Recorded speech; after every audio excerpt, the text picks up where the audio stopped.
Om Orjin Yujin Ujan San Pimage Salum Pula Yatsen Chogin Yudrum Pema June Jai Sudra Kordo Kadro Mampekor Che Che Jai Sudra Che Jinji Lab Che Jai Suso Guru Pema Siji Om Arjun Yujin Nubjan San Pema Salum Pola Yatsen Chogi Nudrunye Pema June Jai Sudra Kordo Kadro Mampekor Che Che Jai Sodadro Che Jinji Lab Che Jai So Guru Pema Si Je Hum Om Arjun Yujin Ujan San Pema Ge Salum Pola Yatsen Chogi Nyudrum Pema June Jai Sudra Kordo Kadro Mampekor Che Che Jai Sudra Che Jinji Lab Che Jai Suso Guru Pema Si Je Hum Om Arjan Yujin Ujan San Pema Ge Salum Pola Yatsen Chogi Nyudrum Ye Pema June Jai Sudran Ordo Kadro Mampekor Che Che Jai Sudadro Che Jinji Lab Che Jai Suso Guru Pema Si Je Hum Sanje Chodan Sochi Chodan La Janchu Badu Dani Chapsu Chi Daki Jinso Jipe Sodan Chi Lula Pinchi Sanje Drupashu Sanje Chodan Sochi Chodan La Janchu Badu Dagni Chapsu Chi Daki Jinso Jipe Sodan Chi Lula Pinchi Sanje Drupashu Sanje Chodan Sochi Chodan La Janchu Badu Dagni Chapsu Chi Dagi Jinsu Jipe Sonan Chi Lua Pinchi Sanje Drupashu Sanje Chodan Sochi Chodan La Janchu Badu Dagi Chapsu Chi Dagi Jinsu Jipe Sonan Chi Lula Pinche Sanje do Pacho.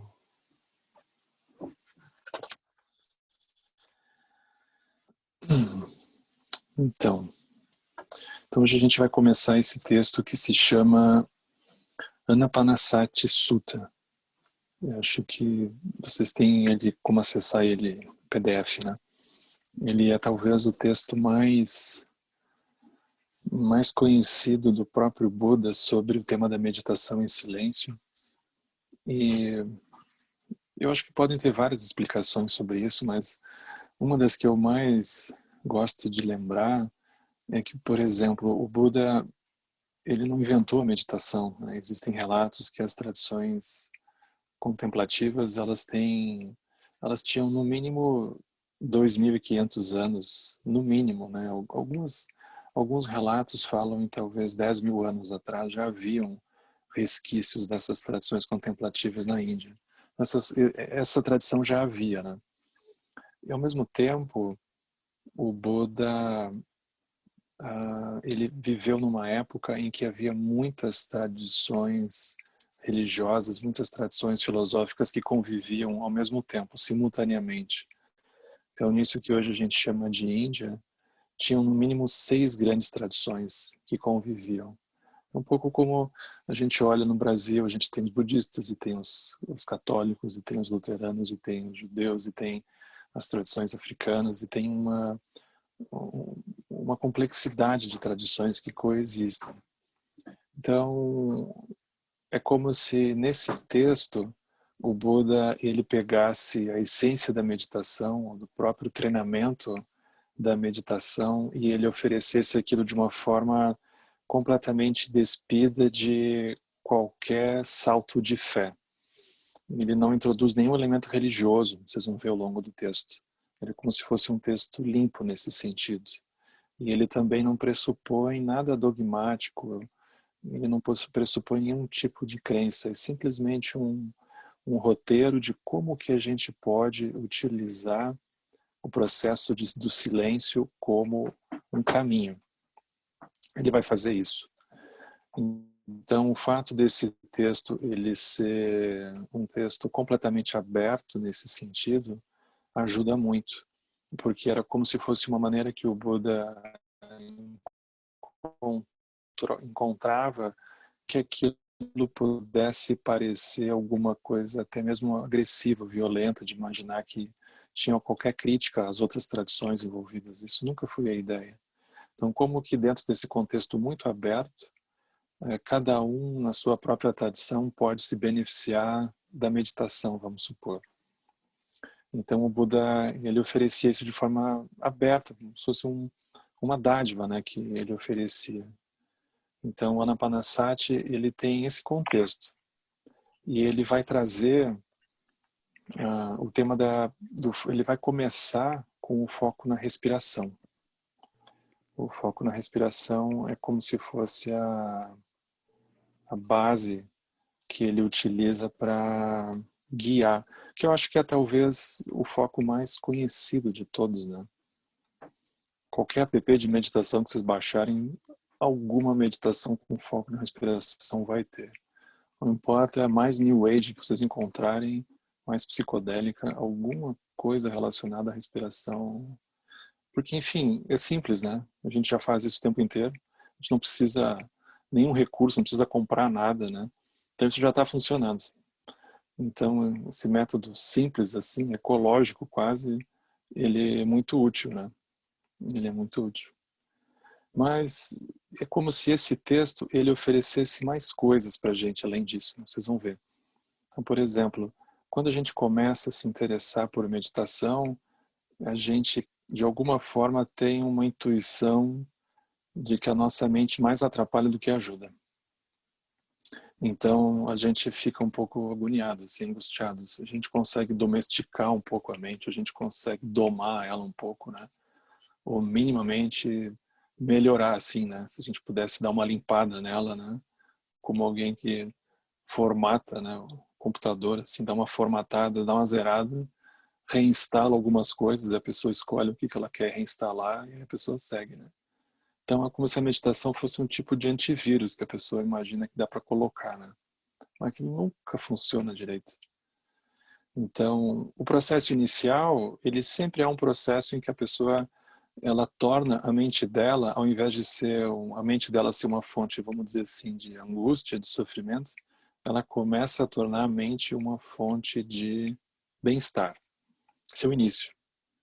Como que a mente se torna uma fonte de bem-estar? A gente consegue conviver minimamente de maneira harmoniosa com a nossa própria mente. Isso já é lá um salto, né, que a gente dá. Mas não é suficiente. Por quê? Então tem essas analogias que eu acho super interessantes, né? Que eles usam essa imagem de uma decantação que acontece. Então é como se essa prática em que a nossa mente se torna uma fonte de bem-estar é quando que um copo que tem água turva, um resíduo, aquele resíduo se deposita no fundo. E aí então aquele copo ele fica transparente, a gente consegue ver através dele. O problema é que o resíduo não desapareceu, ele está lá no fundo. O primeiro desavisado que passar perto assim e dar um costão no nosso copo, aquele resíduo volta. Então a gente vai ser surpreendido pelo fato daqueles resíduos que a gente achava que tinha resolvido com o antivírus, eles voltam. Então, esse texto ele vai ter uma contribuição nesse sentido, que é como que a gente pode não apenas acalmar ou pacificar a mente, mas a gente pode gerar lucidez frente à mente. Como é que a gente pode liberar a mente, que é uma outra coisa. Então o Buda ele vai usar um processo muito interessante, porque ao mesmo tempo que a prática que ele nos convida a fazer é uma prática de estabilidade, de atenção plena, que é por onde a gente começa, ele vai, como se fosse quase um golpe de espadachim, ele pega o mesmo roteiro e ele nos convida também a contemplar, que é algo que a gente não necessariamente intui que está ligado à meditação. Porque é como se a gente pensasse assim, bom, mas eu vou contemplar, eu estou pensando, se eu estou contemplando, eu estou pensando. Meditação não é não pensar, então a gente tem uma resistência, né?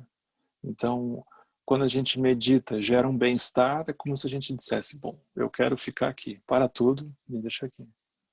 Aí esse contemplar, ele vai inevitavelmente nos convidar a sair necessariamente de uma região de apenas bem-estar ou de calmaria, né? E vai nos convidar então a investigar, mas o que é isso que me perturba, vamos supor, né? O que é isso que me incomoda? O que é isso que me pega? Onde é que está? Aí começam a surgir essas expressões que vocês vão ver muitas vezes, né? Qual é a natureza disso? Qual é a natureza da existência disso? O que isso tem dentro? Então essa parte ela é crucial para o próprio processo, o que dentro do contexto da meditação a gente vai chamar de lucidez. Então a gente quer que a meditação ela não apenas ofereça estabilidade ou atenção plena, né, um bem-estar, mas além disso a gente precisa que ela seja um caminho em que a gente consiga olhar com profundidade para as coisas. Então isso é lucidez. E o Buda ele vai oferecer um roteiro para isso acontecer. Então vocês vão ver que o texto, assim como o Satipatthana Sutra, ele tem 4 pilares, que são corpo, sensações, mente e objetos mentais. Igual, só que ele vai fazer um caminho um pouco diferente. Se vocês prestarem atenção, é justamente esses 4 pilares que a gente atribui aos nossos obstáculos. Por exemplo, a gente imagina que se não fosse o nosso corpo, a gente meditaria melhor.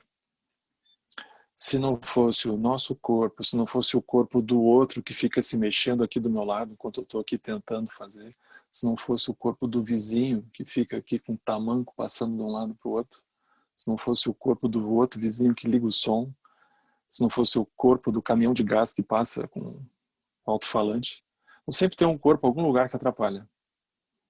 Aí se não fosse o corpo, se não fosse as sensações. Então a gente está ali meditando e aí vem uma sensação de tristeza, vem uma sensação de cansaço, vem uma sensação qualquer. A pessoa começa a imaginar, se não fosse a sensação, minha meditação funcionaria muito melhor. Mas já que tem a sensação, aí estragou tudo. Então vem corpo, sensação, mente. Mesma coisa. A pessoa diz, bom, se não fosse a minha mente, minha meditação seria uma maravilha. Mas e agora? Então, e tem os objetos mentais. Os objetos mentais são não apenas os pensamentos, mas tudo aquilo que a gente se dá conta que a gente se relaciona com a mente. Então, a gente se dá conta, por exemplo, que a gente tem algumas coisas assim atiradas em casa que elas não têm nenhuma explicação prática, nenhuma explicação assim racional para elas. É simplesmente uma ligação emocional, porque a gente olha para aquele troço e a gente lembra da pessoa que nos deu alguma vez e aquilo está ali empoeirado e a gente não abre mão, né? Tem um objeto mental, a gente está pegado a um objeto mental em algum canto da mente, a gente não consegue soltar aquilo. Então a pessoa está ali meditando, aí vem o objeto mental aquele, e aí nos incomoda. Então é como se o Buda ele pegasse justamente aquilo que a gente julga como nos retirando da atenção plena, né? Nos retirando da meditação, e ele nos convida então a olhar justamente para isso. Então é como se ele tomasse aquilo que a gente chama de obstáculo, e ele diz, a contemplação do obstáculo é o caminho. Então o obstáculo, ele não é um obstáculo ao caminho, o obstáculo é o caminho. É olhar com profundidade para o obstáculo, esse é o caminho. Então o caminho da atenção plena não é a gente, por exemplo, amortecer o corpo, anestesiar o corpo. Não é a gente anestesiar as sensações. Não é a gente imaginar que a gente consegue se livrar da mente, não dá. E consegue se livrar dos objetos mentais, também não dá. É a gente conseguir contemplar, já precisar olhar. Então surge esse método, né? Como que a gente olha? Por que isso? Porque a gente vai perceber também que tem uma diferença entre o jeito que a gente percebe as coisas para a maneira como elas realmente são. Então, o texto todo, ele tem como se fosse esse pressuposto por baixo, assim, né, de base. Então ele vai dizer, contemple o corpo como um corpo. Por quê? Porque ele vai se dar conta que a gente não olha o corpo como um corpo. A gente olha o corpo como o meu corpo, como esse corpo está meio gordo, assim, em quarentena, não se mexe muito. Ele também está um pouco parado, assim, está atrofiado, né? Estou sem mexer, alguma coisa. A gente sempre tem alguma crítica em algum lugar, ou algum apego em algum lugar que a gente associa, né? A gente sempre tem uma imagem interna. É muito interessante observar, por exemplo, na relação com o corpo, como que a nossa relação, como que a gente vê, olhando para o nosso próprio corpo, né? Como que a gente vê o nosso corpo de muitos jeitos diferentes ao longo do dia. E é o mesmo corpo, só que parece que é totalmente diferente. Então tem um corpo que é aquele corpo que a gente, quando a gente abre o olho de manhã, acorda, aí a gente tem uma imagem do corpo. Aí a gente dá uma olhada, eu acho que eu tenho que ir no banheiro.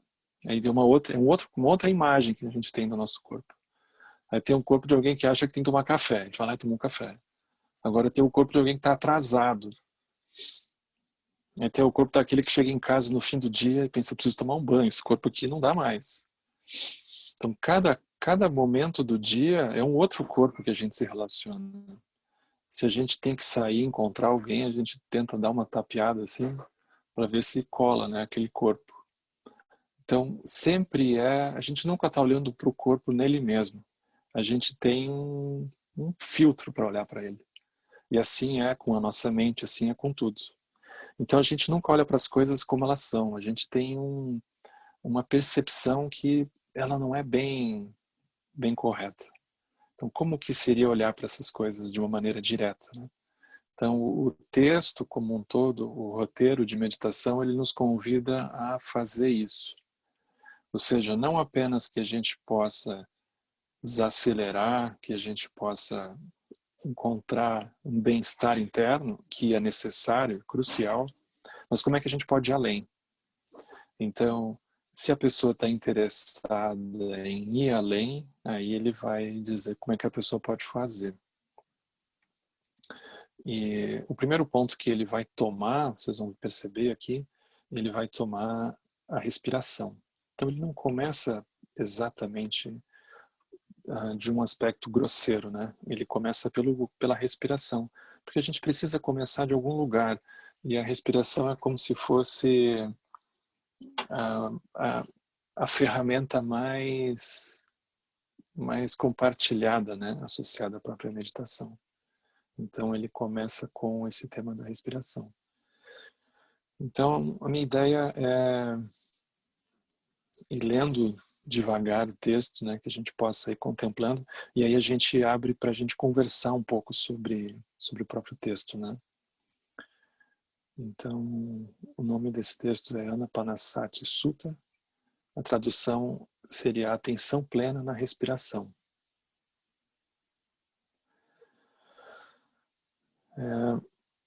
Vocês vão ver que o texto, ele tem uma sessão introdutória, como está escrito ali.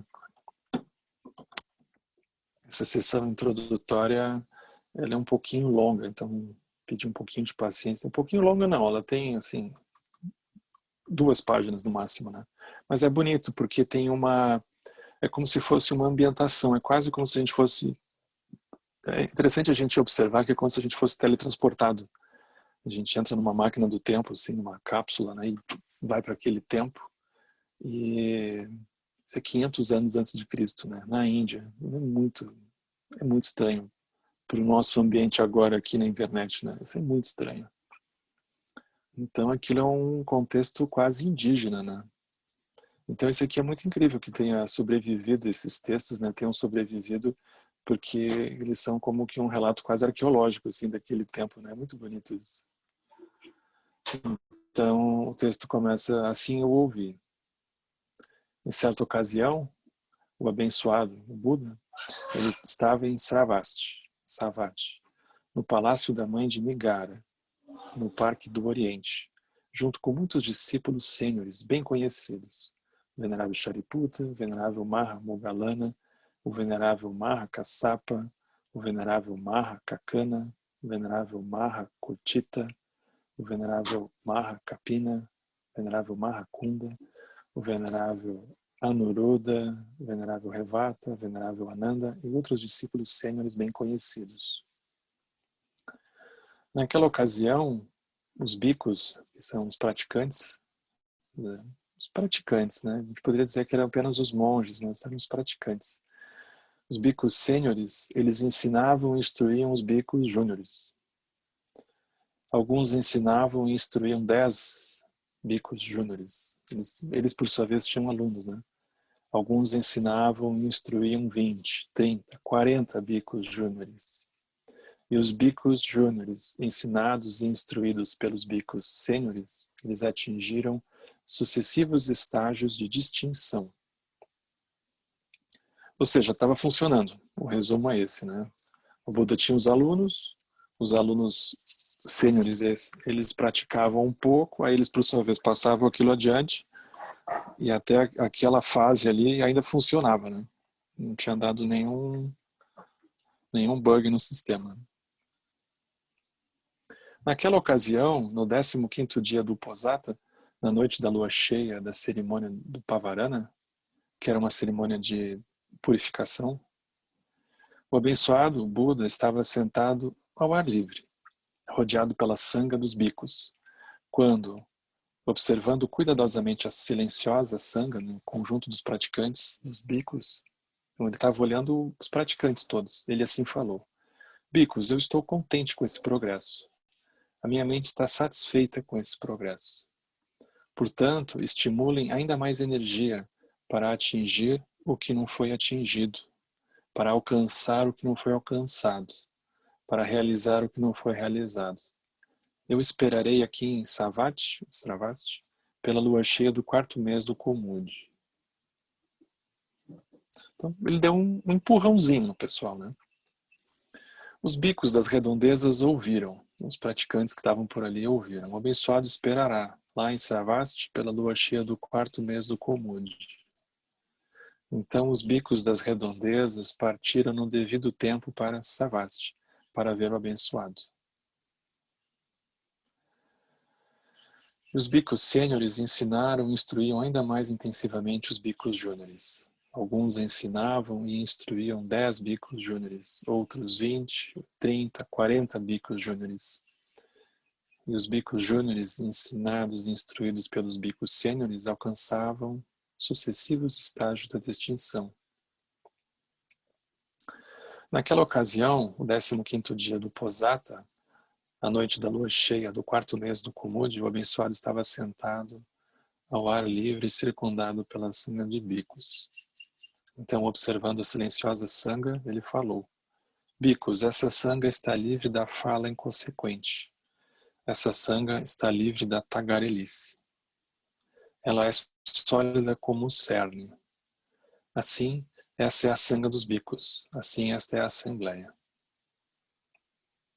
É interessante porque tem uma coisa muito importante aqui, que quase passa batido pela gente, que é o fato, ele vai dizer que o fortalecimento a gente poderia pensar da sanga, mas o fortalecimento de uma comunidade, ele está ligado a o quão pouco energia é gasta com, vamos dizer, fala, não é apenas tagarelice, é simplesmente fala divisiva, né? Ou fala que não leva a lugar nenhum, na verdade, é como se fosse uma fala simplesmente acusatória. Então isso começa a produzir um esfarelamento do tecido social, da própria, não só da sanga, mas de qualquer comunidade, de qualquer grupo, né? Então, ou seja, o esfacelamento do tecido, da liga, de qualquer grupo, qualquer conjunto, ele tem na sua base o aspecto de uma fala, né, é como se fosse um descuido com a fala. E fala, obviamente, está incluído também teclar, né, dedo, né. Então, uma das coisas mais chocantes que existem hoje é por exemplo, a gente lê uma notícia no jornal, aí aquilo assim, a pessoa tem que rezar, né, porque vocês experimentem ler os comentários embaixo. Então aquilo é uma coisa completamente surreal, né. O quão impensado é aquilo, né. Então isso está ligado a um esfacelamento do próprio tecido social, é difícil de resolver isso, né. Então isso começa com o que ele chama de fala inconsequente. Então como ele notava que não estava havendo uma fala divisiva, né, então aquilo tornava a comunidade, ela como que começa a se fortalecer. Então ele vai dizer, assim é essa sanga, assim é essa comunidade de praticantes, assim é essa assembleia. Uma assembleia como essa é merecedora de dádivas, ela é merecedora de hospitalidade, merecedora de oferendas, merecedora de saudações com reverência.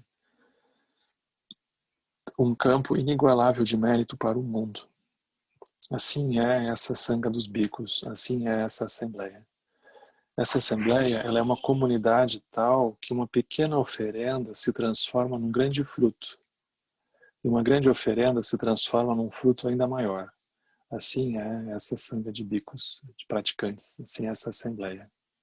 Uma assembleia assim é rara, ela é difícil de se encontrar nesse mundo. Assim é essa sanga de bicos, assim é essa assembleia. Por uma assembleia assim, valeria a pena uma longa viagem com grande carregamento de alimentos só para poder vê-la. Assim é essa sanga de bicos, assim é essa assembleia. Nessa sanga de bicos de praticantes, existem praticantes bicos que são arhats, livres das impurezas e que têm vivido uma vida santa. Fizeram o que deve ser feito, expuseram fardo, alcançaram o verdadeiro objetivo, destruíram os grilhões da existência e estão completamente liberados através do conhecimento supremo. Esses bicos estão aqui nessa sanga de bicos. Nessa sanga de bicos, existem os bicos que, com a destruição dos 5 primeiros grilhões, devem renascer espontaneamente nas moradas puras e lá realizar o parinibbana, sem nunca mais retornar a esse mundo. Esses bicos estão aqui nessa sanga. Nessa sanga de bicos existem os bicos que, com a destruição dos 3 grilhões e com a atenuação da cobiça, raiva e delusão, são os que retornarão uma vez, retornando uma vez a esse mundo para dar fim ao sofrimento. Tais bicos estão aqui nessa sanga de bicos. Nessa sanga de bicos existem os bicos que, com a destruição dos 3 grilhões, são os que entraram na correnteza. Eles não são mais destinados aos mundos inferiores, com destino fixo. Eles têm a iluminação como destino. Tais bicos estão aqui nessa sanga de bicos. Ele está dando uma olhada nos praticantes que estavam por ali e estava descrevendo um pouco a prática de cada um, a realização de cada um também. Nessa sanga de bicos existem os bicos que permanecem dedicados ao desenvolvimento dos 4 fundamentos da atenção plena, que é o que nos interessa aqui. Tais bicos, eles estão aqui nessa sanga de bicos.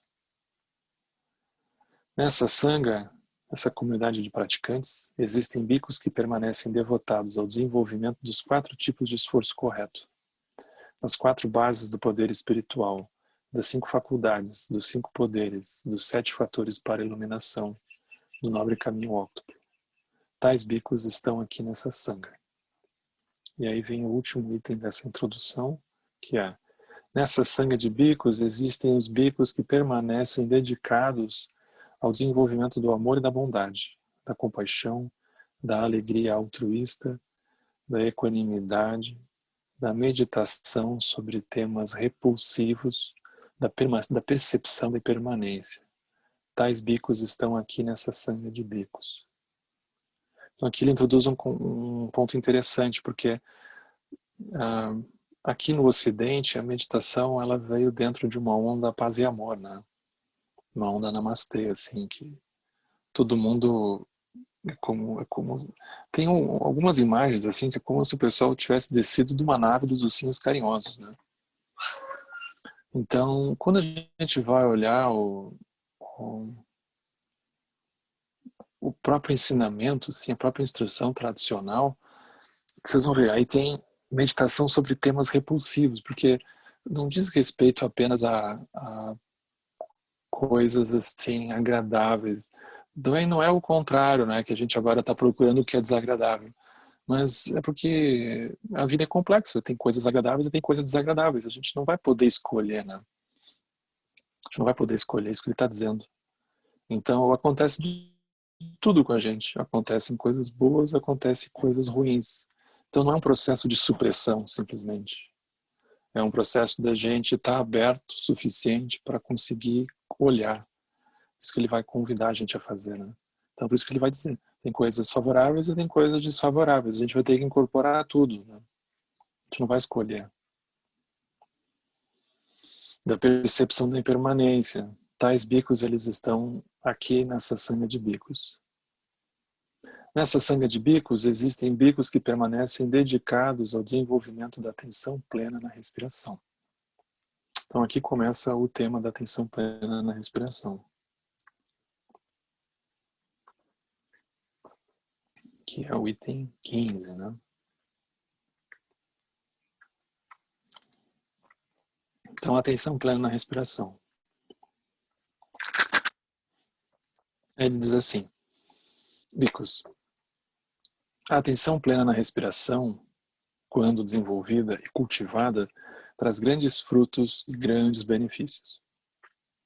Começou bem, né? O Buda, se tivesse feito marketing, estava bem. Grandes frutos e grandes benefícios. A atenção plena na respiração, quando desenvolvida e cultivada, realiza os 4 fundamentos da atenção plena. Então, os 4 fundamentos da atenção plena, eles têm um pré-requisito. O pré-requisito é atenção plena na respiração. Então, é como se fosse uma porta, assim, um abre a outra, né? A gente não tem como ir para aquela lá sem passar por essa aqui primeiro, né? Então, esses 4 pilares que eu estava comentando no início, a base para poder contemplar com profundidade eles é a atenção plena na respiração. A gente precisa dessa ferramenta. E os 4 fundamentos da atenção plena, quando desenvolvidos e cultivados, eles realizam 7 fatores da iluminação. Ele vai explicar mais adiante o que é isso. E os 7 fatores da iluminação, quando desenvolvidos e cultivados, realizam o verdadeiro conhecimento e a libertação.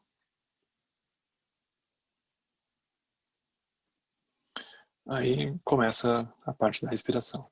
E como é que é isso? Então, como, bhikkhus, a atenção plena na respiração é desenvolvida e cultivada de modo que traga grandes frutos e grandes benefícios. Então, eu queria fazer um comentário aqui, porque a gente precisa olhar a respiração de um jeito mais profundo do que a gente talvez olharia, né? Então, por exemplo, a respiração aqui, ela progressivamente vai nos mostrar mais coisas. No início, a respiração ela é como se fosse uma âncora que a pessoa se segura no meio de um maremoto da mente dela, né?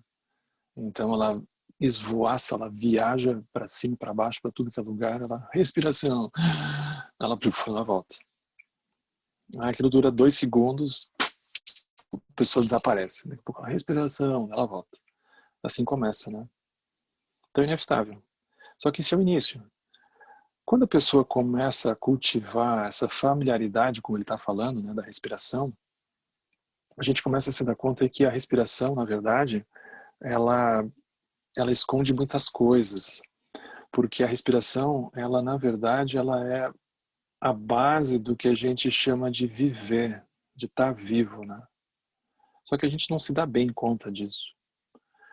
Então, isso significa que sempre que alguma coisa está fluindo na nossa vida, a gente está respirando, e se é sinal, quando a gente não está prestando conta, não está se dando conta da respiração, é porque aquilo está fluindo. Então aquilo está numa região de indiferença.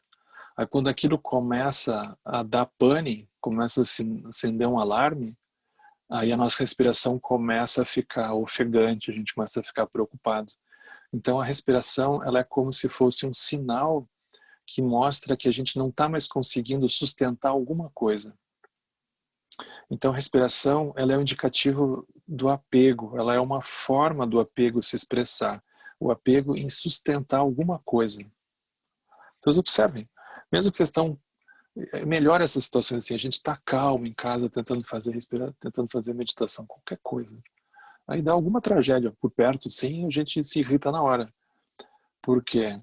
Porque a gente não está conseguindo sustentar aquilo que era a nossa paz. Nem isso a gente consegue. Então a respiração se altera. A gente fica meio vermelho. Isso é, a gente não consegue mais sustentar, o apego se revela, né? Então a respiração, ela revela um apego em sustentar alguma coisa em algum lugar.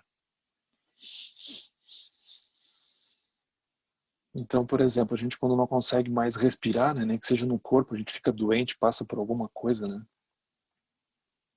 Eu tive uma vez um choque anafilático, aí eu fiquei uns 15 minutos assim, meio... bati na trave, né? Eu não lembro se eu vi a luz ou não vi, mas eu fui perto, assim, né? Eu não respirava. Aí aquilo é interessante, porque para tudo, a pessoa não lembra de mais nada, né? É inacreditável. Então, fui picado por um bicho, né? Aí aquilo deixa a pessoa assim, né? Então a gente não respira. Tu não consegue sustentar mais nada, tu não consegue sustentar o corpo, tu não consegue sustentar estados internos, não sustenta nada, né? Então, a gente quando passa por um aperto desses, a gente não respira mais, né? Então, a gente não está conseguindo sustentar alguma coisa.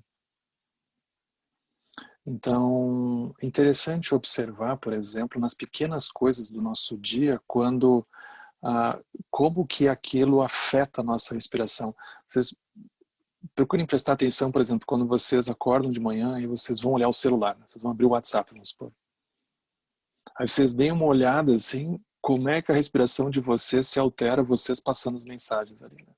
Aí vocês entram no grupo da família, vocês deem uma olhada assim, a respiração, como é que fica. Aí tem as mensagens de algum lugar, vocês veem a respiração, como é que fica. É interessante, vocês vão supor, vão ler notícia, né? Vão ver alguma coisa assim nesse sentido. Aí vocês fiquem olhando o olho de vocês quando vai passando pela tela, a respiração vai mudando. Aí vem alguma dessas notícias assim, aberração de Brasília, né? Aí a nossa respiração, como é que fica naquele momento? Então tem um processo completamente revelador. A respiração é como se ela revelasse os nossos impulsos, ela revela os nossos apegos, as nossas aversões. Ela revela. Ela revela o fato de que a gente não consegue mais sustentar direito alguma coisa. Então, a gente se dá conta que a nossa vida inteira ela se manifesta por dentro da respiração. E aqui o Buda, a única dica que ele vai dar é que a gente não assuma uma posição julgadora, né? Uma posição de crítica. Ele vai simplesmente convidar a gente a testemunhar. O que fazer, a gente vê depois. Mas é como se a gente precisasse de saída, de uma habilidade de pelo menos não rodopiar, né?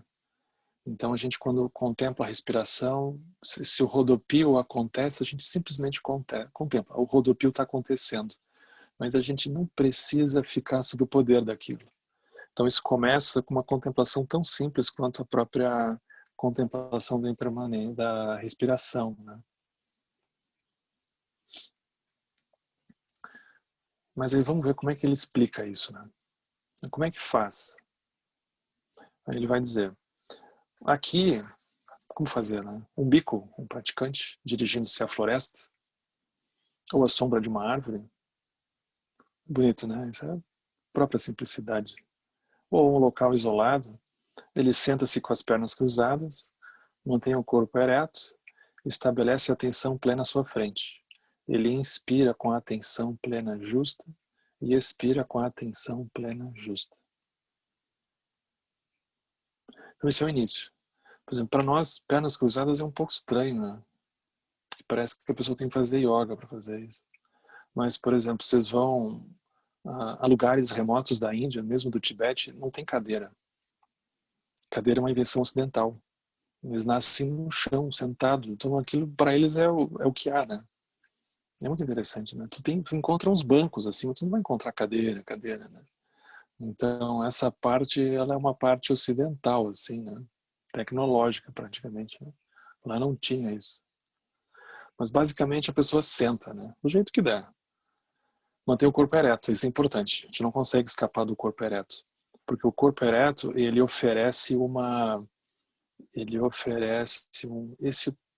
esse prumo assim do corpo, ele favorece muito o equilíbrio, a própria estabilidade, a própria mente ficar mais atenta, né?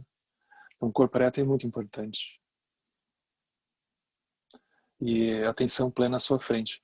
Então, atenção plena à frente significa a gente não vai necessariamente fixar o olhar em alguma coisa, a gente está simplesmente aberto. O olhar, ele descansa à frente. Está aberto. E ele expira com a atenção plena justa. Ele inspira com a atenção plena justa e expira com a atenção plena justa. O justo significa o suficiente. Ele não força, né? Então não é uma artificialidade, né? Ele não vai forçar a respiração. Isso que significa essa palavra justa. Ele inspira o necessário, exala o necessário. Apenas isso. Aí começa a instrução seguinte. A instrução seguinte é: inspirando longo, ele compreende. Eu inspiro longo. Ou expirando longo, ele compreende. Eu expiro longo. Então aqui é um processo é um processo da gente testemunhar. A gente está reconhecendo o que está acontecendo com a gente. E a gente não está fixado numa ideia pré-concebida de que assim é melhor, assim é pior. Por que eu estou assim? Por que eu não estou assado? A pessoa simplesmente reconhece. Então, por acaso, se você inspirar longo, perceba, você inspirou longo.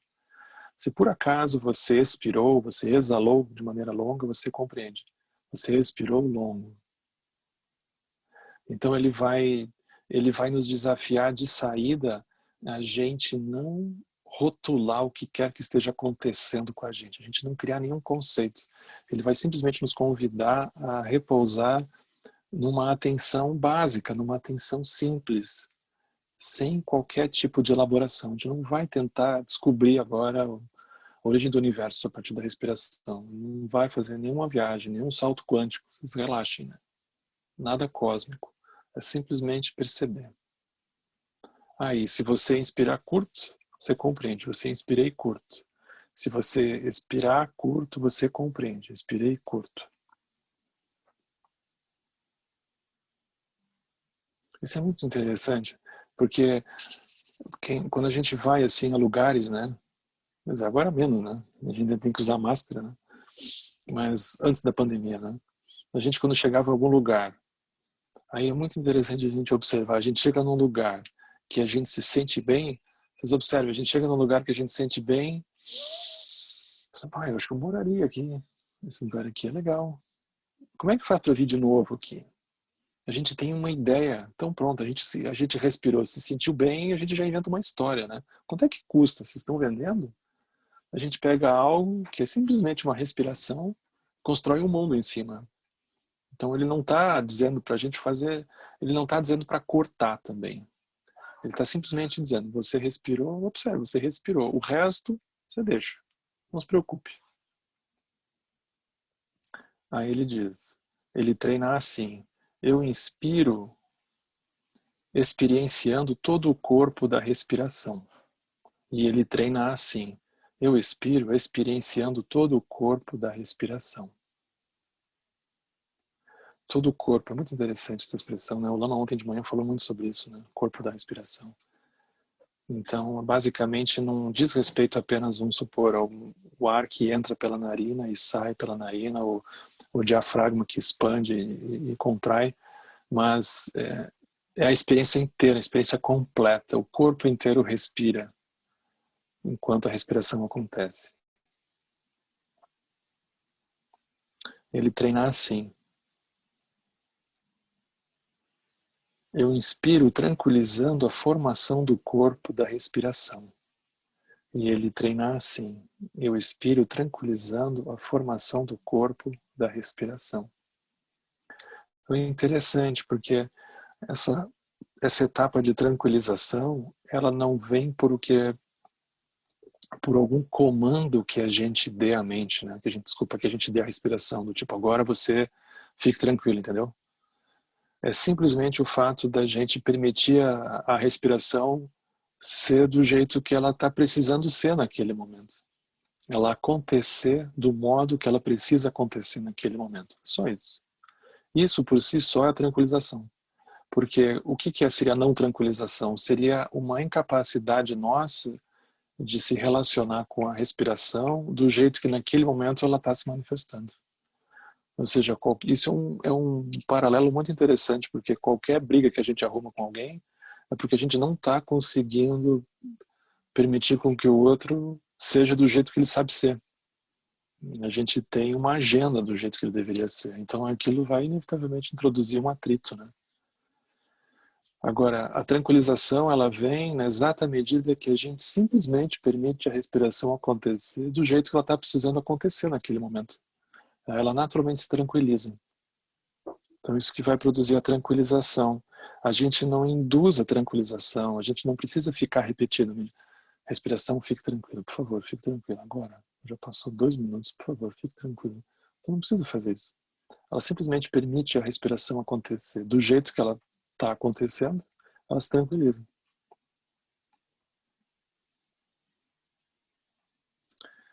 Aí, se isso acontece, vem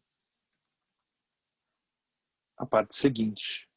Aí ele diz assim, aí ele treina assim, eu inspiro experienciando êxtase. Aí ele treina assim, eu expiro experienciando êxtase. Então é muito interessante porque por exemplo, um bom texto para vocês tiverem vontade de ter como se fosse uma leitura em paralelo sobre esse tema, é um livro do Alan Wallace que se chama Felicidade Genuína. E ali ele vai enfatizar muito esse ponto, né? Ou seja, como que alguma coisa completamente simples, assim, de graça, pode produzir a palavra aqui, êxtase, às vezes é traduzido como bem-aventurança. Ele usa a palavra no sânscrito, né? Que é sukha, que é uma felicidade genuína, um bem-estar genuíno, que vem da gente simplesmente repousar numa dimensão calma, numa dimensão em que esse bem-estar ele simplesmente aflora de dentro. Então ele não é alguma coisa que surge na dependência de alguma coisa externa que a gente tem que ficar preocupado se aquilo vai seguir funcionando ou não. Então a gente precisaria perceber se a gente quando segue fazendo essa prática, se aquilo não vem um bem-estar, vamos dizer assim, né? Aí a pessoa inspira, não é que ela procura o êxtase, mas tem um bem-estar que surge da pessoa simplesmente estar um pouco livre das aflições mentais, dos karmas e assim por diante, né? Naquele momento. A pessoa reconhece isso. Então ela inspira, experienciando o êxtase, o sukha, e ela treina assim. Eu expiro, experienciando o êxtase. A pessoa treina assim: eu inspiro experienciando felicidade. E ele treina assim: eu expiro experienciando felicidade. Então, de novo, é simplesmente um testemunhar, né? Então, por exemplo, um processo muito importante aqui é, ao mesmo tempo que a pessoa contempla a respiração, a pessoa contempla o que acontece com ela enquanto ela contempla a respiração. É um processo duplo. A gente precisa desse processo duplo. Não apenas conseguir prestar atenção, mas gerar um observador que contempla o que acontece com a gente enquanto a gente está prestando atenção. Isso é crucial. Se não tiver isso, a meditação não funciona nada. Porque a pessoa é como se ela não existisse, ela não consegue se ver. A pessoa conseguir se ver é o caminho inteiro. Então aqui é uma forma de a pessoa começar a se ver, né? Como é que ela se vê? Então aqui, de novo, a gente percebe que isso acontece. Aí ele diz assim, a pessoa treina assim: eu inspiro experienciando a formação da mente. E ele treina assim: eu inspiro experienciando a formação da mente. Ele treina assim: eu inspiro tranquilizando a formação da mente. E ele treina assim: eu expiro tranquilizando a formação da mente. Aí de novo, a pessoa não tem nenhum tipo de intransigência com relação à sua mente. Ela simplesmente permite a mente fazer o que ela achar que precisa fazer naquele momento. Mas ela não vai, de alguma forma, se opor, ela não vai criticar e nem, ao mesmo tempo, ficar sob o poder, né? Se a pessoa achar que aquilo que está acontecendo é favorável. Ela simplesmente contempla a mente como a mente. O que acontece com a mente?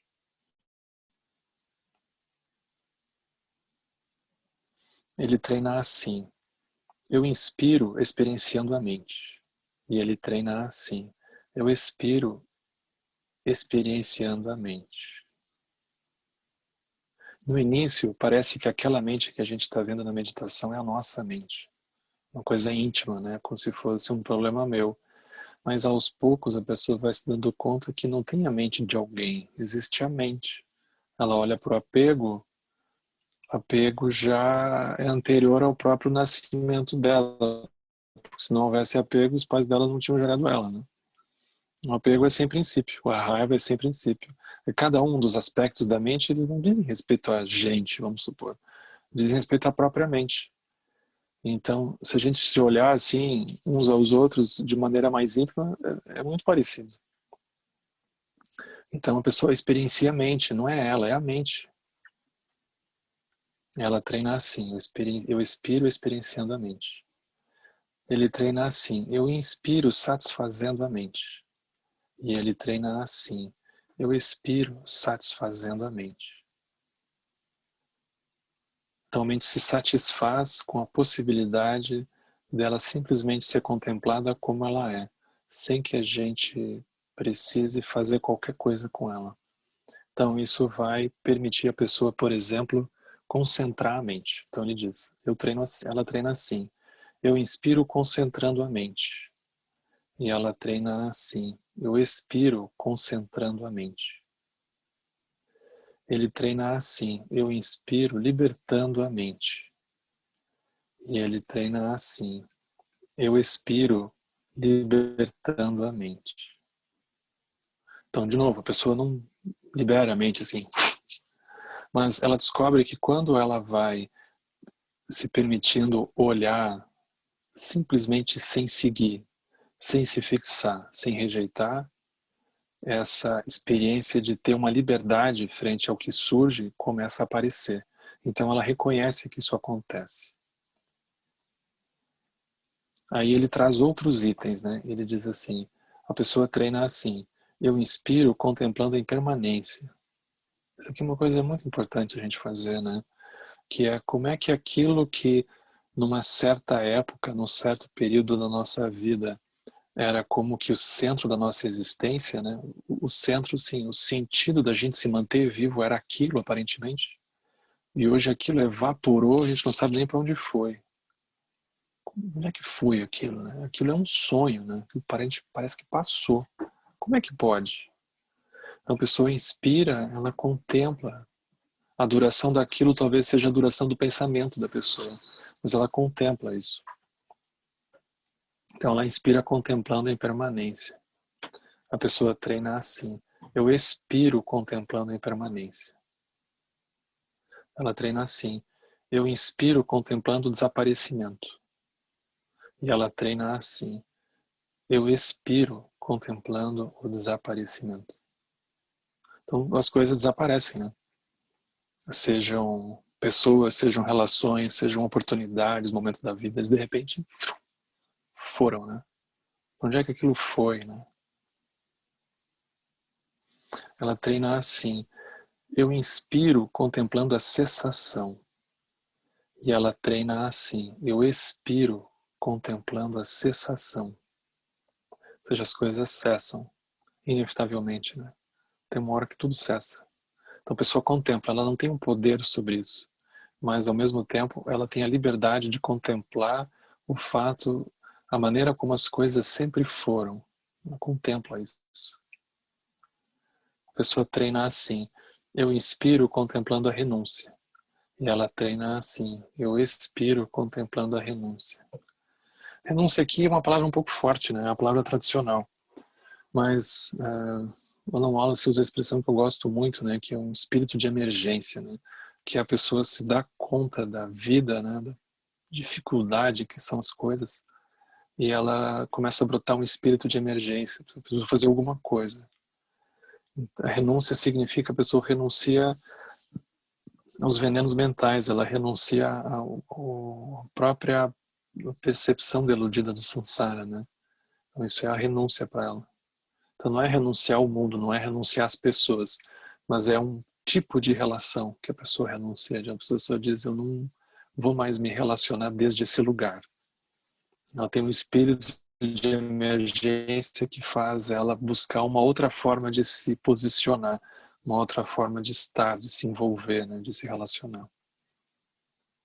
Bicos. Assim é como a atenção plena na respiração é desenvolvida e cultivada, de modo que traga grandes frutos e grandes benefícios. Então o Buda falou um monte de coisa aqui, né? Mas vocês observem, ele oferece isso aqui na sequência como tá, isso aqui, né, do parágrafo 15 ao 22 ou 21, é um roteiro de contemplação, é um roteiro de meditação. Então, por exemplo, a gente começa permitindo que o testemunhando como que está a nossa respiração. Ela está curta, ela está longa, ela está rápida, ela está devagar. A gente não tenta alterar o ritmo da respiração. A gente permite que a respiração se manifeste no seu ritmo natural, seja ele qual for. Aí a pessoa treina isso. Ela precisa de um tempo. À medida que ela vai se familiarizando, aí ela pode começar a contemplar os itens seguintes. Então, ele vai começar a perceber, por exemplo, quando ela faz isso, a respiração dela está curta, ela reconhece, a respiração está curta, a respiração está longa, ela reconhece, está longa. Ela vai se dando conta disso, ela percebe. Tem um bem-estar, o que ele chama de êxtase, que tem um bem-estar que surge. Aí a pessoa, se ela se apegar, ela perde. Ou ela fica com medo de perder. A melhor coisa que acontece é o dia seguinte, né? Porque a pessoa vai meditar no dia seguinte, o êxtase, aquele evaporou, né? Mas se a pessoa, ela contempla o apego, aí surge o apego, ela contempla. Então é uma prática de contemplação.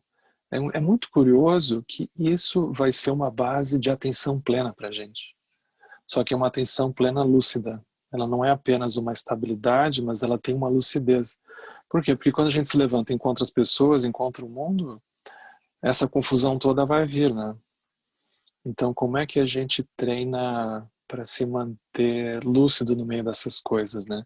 Então, é como se ele já nos preparasse, ao mesmo tempo que ele oferece um roteiro de meditação formal, vamos dizer assim, de pernas cruzadas, como ele coloca ali, simultaneamente ele oferece um roteiro de contemplação para a própria vida, porque ele vai, é como se ele antecipasse todas as oscilações que vão aparecer na própria vida e que a gente vai se atrapalhar, né? Então aqui é um roteiro de contemplação item por item, que a gente vai percebendo, né? Mas a base disso é a contemplação da respiração, do ritmo natural da respiração, que é o item, o parágrafo 18 aqui, né? Isso é como se fosse a base para todo o resto. Para todo o resto.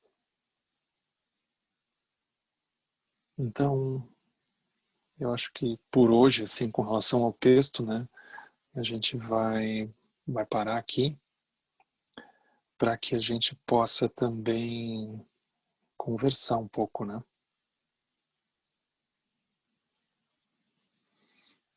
Então, eu vi que algumas pessoas escreveram no chat, mas eu nem consegui ler, né? Porque eu estava prestando atenção aqui. Mas se talvez quiser falar agora, vocês então fiquem à vontade. Pra gente conversar um pouco, né?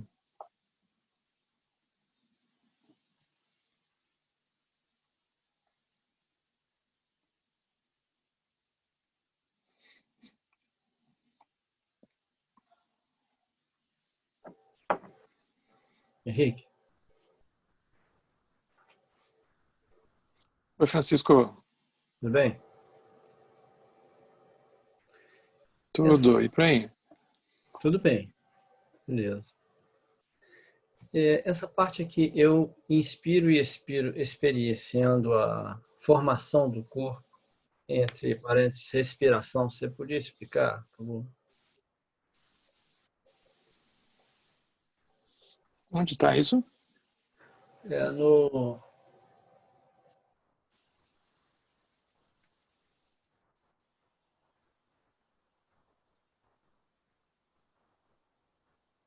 que eu anotei. eu- Tu pode repetir, por favor?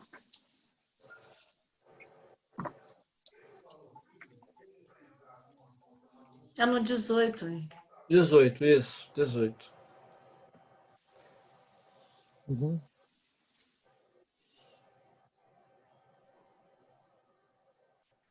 O corpo da respiração, é isso? É, isso. Eu inspiro experienciando, eu inspiro tranquilizando a formação do corpo, entre parênteses, da respiração.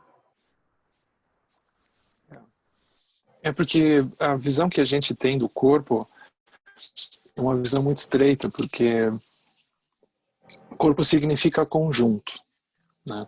Então, a gente, quando olha para a respiração, parece que é alguma coisa, é como se fosse alguma coisa quase apenas biológica, sabe? Bom, o ar entra, o ar sai. O ar entra, o ar sai. Aí tem uma troca aí do monóxido de carbono, alguma coisa que acontece e deu.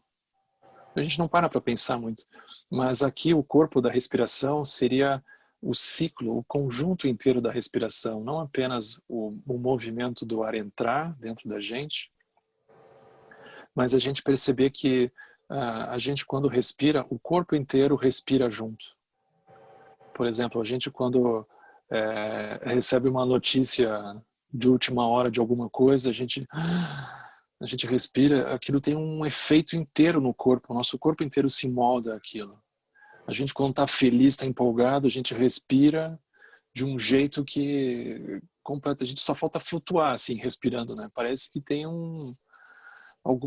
botaram alguma coisa naquele, no ar assim, né? Que ligaram alguma coisa. E também a gente chega às vezes quando tem alguma coisa horrível, né? A respiração era pesada. Então a respiração, ela tem o corpo inteiro da respiração, tem um conjunto, né? Do ar entrando, do ar saindo, do efeito inteiro que aquilo produz. Como que é contemplar esse efeito conjuntural, vamos dizer assim, da respiração, e não apenas alguma coisa aparentemente técnica ou como se fosse apenas biológica, né? Mas tem uma energia junto da respiração, tem um ânimo, né? Tem uma disposição interna da respiração, tem uma paisagem também que se alimenta da respiração, né? Uhum. Então, é o conjunto inteiro, mas é difícil falar muito mais do que isso, porque é como se a gente precisasse como o Lama brincou ontem, né? O mestre Zen falou para ele, né? Vai ter que praticar. Então é uma coisa da gente olhar e ir investigando, né? A gente ir notando como que aquilo, como que não é, né? Entendi. É porque tem alguns itens assim que aparentemente dá a impressão que entendeu, mas na hora da prática fica meio vago, né? Mas ficou claro. Sim, sim. Uhum. Obrigado, hein?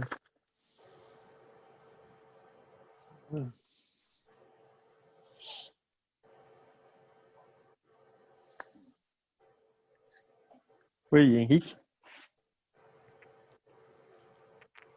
Oi. Eu queria saber se essas contemplações elas se dão de forma direta ou se a gente tem alguma reflexão mental que a gente faz, assim, tipo na impermanência ou de Sukha, né? É essa a minha dúvida.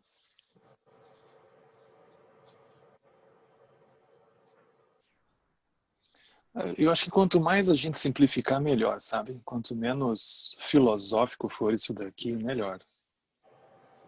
Quanto mais direto, assim, sabe? Porque o Buda, ele não tá... Ele não é um texto filosófico, né? Então, por exemplo, a gente for contemplar a impermanência, a gente pode fazer um exercício de trazer algum evento da nossa vida que parecia completamente intransponível e hoje a gente não consegue nem lembrar direito, né? Como é que pode? Então, é interessante olhar isso, né? Mas a impermanência, ela pode ser também a contemplação da impermanência, ela pode ser o próprio fato do movimento da respiração, né? Então, a respiração, ela nunca é sempre igual, assim, né? Porque vai depender um pouco da nossa saúde, vai depender um pouco das emoções que a gente estiver transitando, ela depende de um monte de coisas, ela nunca é igual, né? Porque a gente nunca está igual também. Então a gente vai coletando pequenas coisas, assim, a gente vai vendo aquilo, é como se fosse uma lente que a gente pega emprestado e começa a olhar a partir daquilo que está acontecendo com a gente naquele momento, né?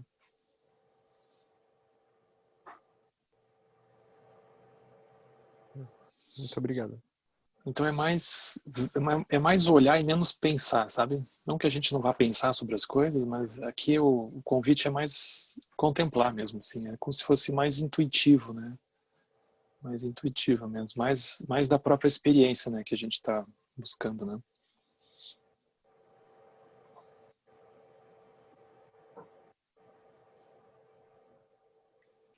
Oi, Henrique. Tudo bem? Oi, Célia. oi, Célia, tudo bom? Então, o que eu andei percebendo, porque a prática do Satipatthana já inclui um pouco desse pensamento aqui, dessas instruções, né? É o início da prática Uhum, do Satipatthana, que é o que eu estava tentando focar.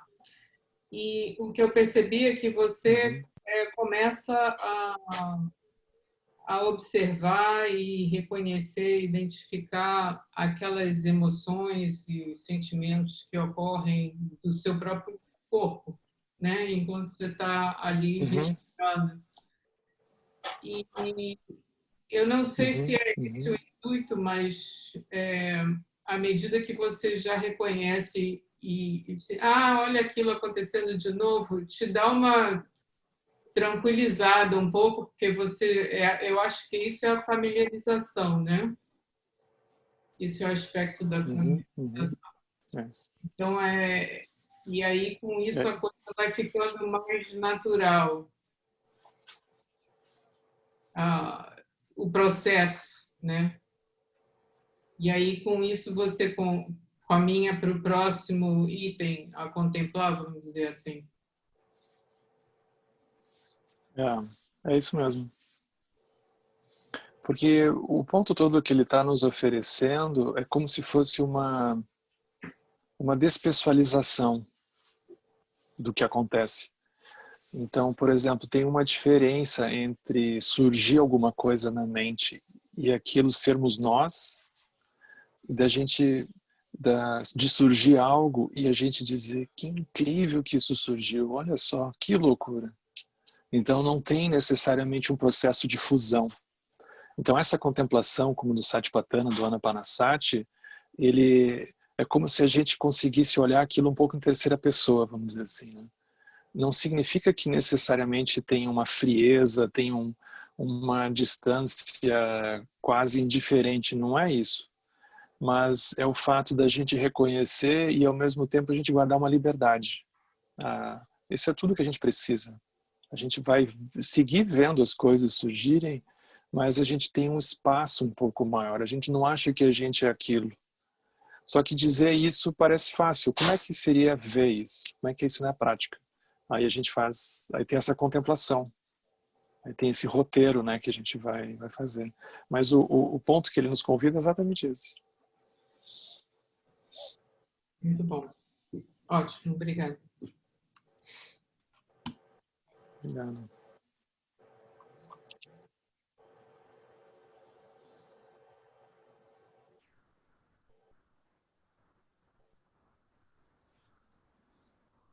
Eu não sei se ficou claro como contemplar isso, como fazer, né? Ou seja, como tornar isso uma parte da prática de vocês, né? Isso é uma pergunta que eu teria para vocês, no caso, né? Ou seja, amanhã é segunda-feira, né? Então, e aí? Como, caso queiram incorporar isso como sugestão, né? Como fazer, como não fazer, né? Acho que isso é uma pergunta prática que a gente precisa olhar, né? Então eu queria ouvir de vocês também se isso não só faz sentido, mas se está mais ou menos claro como fazer, né? Caso queiram incorporar isso aqui como sugestão, né? Henrique? Então acho que isso é uma pergunta que eu tinha para vocês. Oi. Oi, tudo bom? Oi, Norini. Tudo bom? Eu estava justamente pensando nisso. Eu estava pensando se eu estava elaborando muito, se eu ia olhar para mim e aí ver que eu estava respirando ou que eu estava inspirando, expirando, ou se eu fosse olhar como se eu estivesse olhando para alguém ao meu lado que está inspirando, expirando. Eu fiquei assim, me deu um nó aqui, que eu realmente falei assim, se eu olho aqui, eu, né, assim, estou expirando, se olho para mim, se olho para o outro, me embolei aqui. Sim. Sempre parece quase uma viagem já, né? Tudo bem. Mas não é um pouco tu olhar para ti mesmo em terceira pessoa, mas sem que isso pareça artificial, sabe? Então, o que acontece? Quando, vamos dizer assim, todo o processo do que a gente vai chamar de um caminho, ele pressupõe o surgimento de um observador interno. Então é mais ou menos assim, vocês vão perceber, tem um momento na vida que a pessoa se dá conta, mas há quantos anos eu estou carregando esse troço aqui? Mas todos aqueles anos até aquele dia, a pessoa simplesmente carregou e não viu.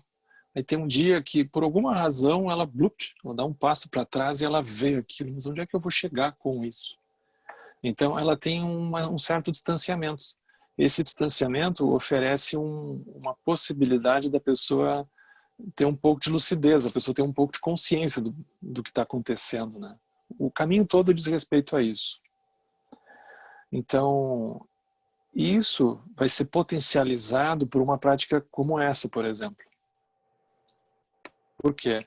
Porque se a pessoa estiver apenas preocupada com foco, com atenção, com estabilidade, talvez isso não surja.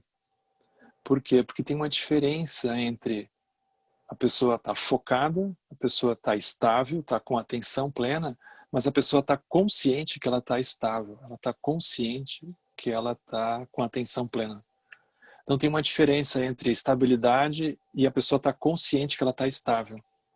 Se ela consegue gerar um processo de observação que ela se dá conta quando ela está estável e quando ela está perdida, isso é mais interessante. Isso é mais interessante. Então ela começa a ter isso que a gente chama de consciência. Isso começa a como que fazer parte do ambiente da pessoa. Então, em diferentes momentos do dia, da vida dela, onde quer que ela vá, que ela ande, que ela caminhe, que ela interaja, ela consegue guardar um espaço em que ela não está achando que tudo aquilo que ela está vendo é externo. Ela se dá conta do como que aquilo está reverberando dentro dela, como que aquilo, que jogo que ela eventualmente está jogando, vamos supor. Isso começa a ficar claro também, começa a ficar transparente. Então isso vem dessa prática. Então, por exemplo, quando ele convida a gente a se dar conta da respiração, e num primeiro momento ele quer nos acalmar. Isso é como uma pessoa que chega do nosso lado meio nervosa e a gente diz, olha, se acalme, sente aqui um pouquinho, respire, dá um copo d'água para a pessoa. Aí a pessoa que estava ofegante, ela começa aos poucos a... Aí quando ela se acalma, a respiração dela se acalma, inevitavelmente, instantaneamente, simultaneamente, ela começa a recobrar um pouco a consciência. Ou seja, ela consegue verbalizar alguma coisa que talvez tenha acontecido com ela. Se ela consegue ficar mais calma ainda, ela consegue até gerar um processo crítico. Ela pensa, nossa, olha só, eu fiz isso, aí deu aquilo, aquela pessoa fez aquilo, eu interpretei desse jeito, mas talvez não tenha sido aquilo que ela quis dizer. Eu acho que eu forcei um pouco a barra. Tudo isso só vai ser possível se a pessoa tiver um espaço, a pessoa tiver um grau de observação dela inseparável da realidade. Como é que começa isso? Com uma coisa tão simples quanto a respiração. Por isso que ele vai dizer, da mesma forma que você vai se acalmar contemplando a sua respiração, você procure observar como que está a sua respiração. Não apenas procure colocar o seu foco na respiração, mas procure aos poucos cultivar, desenvolver essa observação. Então a pessoa, ela não só está focada na respiração, mas ela se dá conta, hoje a minha inspiração está curta, minha exalação está curta, ela está longa, agora ela foi longa de novo. Então ela não apenas está olhando para a respiração, mas ela está observando como que ela está respirando. Ela está observando o que está acontecendo com ela enquanto esse processo se desenrola. Aí nisso vem as contemplações seguintes, a pessoa se dá conta que quando ela consegue fazer isso, surge um bem-estar, surge uma felicidade, aí ela começa a se dar conta, vem como que uma coisa que vem na sequência da outra. Então ele faz um processo duplo. Ele nos convida, por exemplo, a tomar a respiração como foco, como a gente diria em shamatha, né? Só toma a respiração como foco. Mas mais do que isso, ela começa a contemplar como que ela está respirando. O que é que está acontecendo com ela enquanto ela respira. Então ela ganha espaço. Ela consegue se ver mais de fora. Esse que é o ponto. Isso que vai produzir a lucidez. Isso vai produzir a liberação. Se o ponto central da pessoa fosse apenas prestar atenção na respiração, talvez esse processo de consciência, né, de espaço, de quase descolamento, ele não surgiria, ou ele demoraria muito mais tempo. Mas é como que aqui o Buda nos convida de saída, né, a fazer as duas coisas. Ele nos convida a olhar para a respiração como uma forma da pessoa gerar estabilidade, atenção plena, mas ao mesmo tempo observar, mas como que está essa respiração? Então é como se a pessoa precisasse da habilidade de fazer duas coisas ao mesmo tempo. Ou um pouco ela faz uma coisa, outro pouco ela faz outra coisa. Ela vai vendo como é que ela lida com isso, né? Tá, O processo passa por aí. eu observo e ao mesmo tempo que eu sou o observador. É mais ou menos isso. São as... Que precisa disso. Tá. Obrigada, Henrique. Isso é muito fácil de ver, né? Como que a gente precisa disso, porque, por exemplo, toda vez que a gente briga com alguém, a gente discute com alguém, né? Tipo, tem um rompante assim, né? A pessoa vomita alguma coisa em cima do outro, né? Aí aquilo passa um tempo, né? Às vezes passa uns dias, assim, uma semana, às vezes é preciso. O que acontece? A poeira baixa. O que é a poeira baixar? É isso aqui, a pessoa, ela saiu um pouco daquela bolha, ela desacelerou. Aí a pessoa, pá, eu acho que eu não precisava ter agido daquela forma, não precisava ter respondido, não precisava ter entrado naquilo. Mas a pessoa levou um tempo, olha o tempo que ela levou para desacelerar. É isso, leva um tempo. E quanto menos tempo, quanto mais tempo a gente ganhar nisso, melhor, porque uma semana depois tu vai lá pedir desculpas, aquilo às vezes é difícil tu consertar, né? Difícil, né? Então, a gente vai pisar em muita casca de banana nesse sentido, né? Nós vamos escorregar muito, né? Pode ter certeza, né? Vai ter muita coisa podre aí que nós vamos pisar em cima. Mas tudo isso está ligado a gente compra, né? Qualquer coisa que aparece, a gente compra. A gente não tem esse espaço. Então a gente precisa recuperar esse espaço. Como é que recupera, né? Recupera fazendo isso.